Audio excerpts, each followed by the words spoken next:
Contact centers need a solution that notifies them of performance issues within the contact center in real time.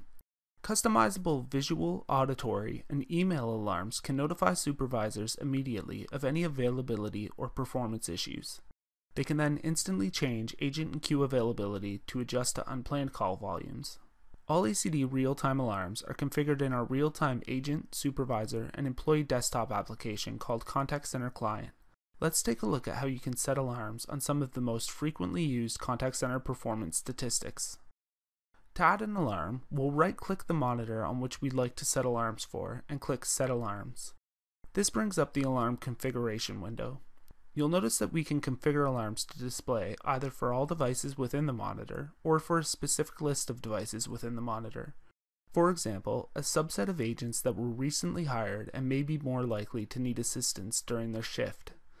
There is a wide variety of performance variables available for us to alarm on.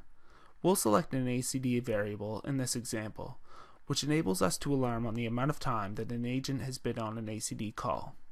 Once we have picked the variable, we can begin setting thresholds, which determine whether an alarm is triggered or not. First, we'll set a visual notification for ACD calls that are under the ACD talk time we want to monitor.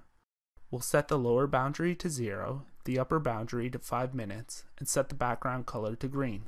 This will provide a visual representation that agents on ACD calls are meeting service level objectives.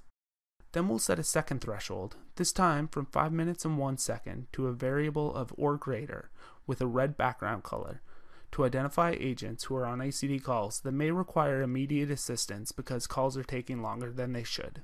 Now we'll configure a second alarm, this time on the idle agent statistic. We'll add a new threshold from 0 to 30 minutes. Then we'll set a second threshold from 30 minutes and 1 second to a variable of or greater, and set the notification to change the background color to red so we can identify agents who could be performing off-call work.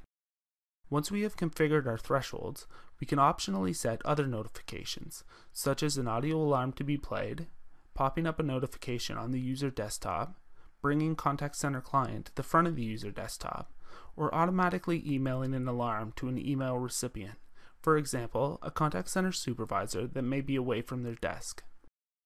We'll set a beep to play on the supervisor desktop and an email notification to be sent in case the supervisor is away from their desk. When we click OK, the alerts are applied, and you'll notice that immediately 2 agents are visually being alarmed on for being over the idle agent threshold. The supervisor also receives this alarm notification in email through their email client, in this case, Microsoft Outlook. Both supervisors and agents can be notified by real-time alerts if queues or agents are not meeting corporate service level objectives. With our real-time alarming functionality, your contact center employees have the information they need when they need it so they can respond accordingly to ever-changing call volumes and ensure that contact center service levels are not affected.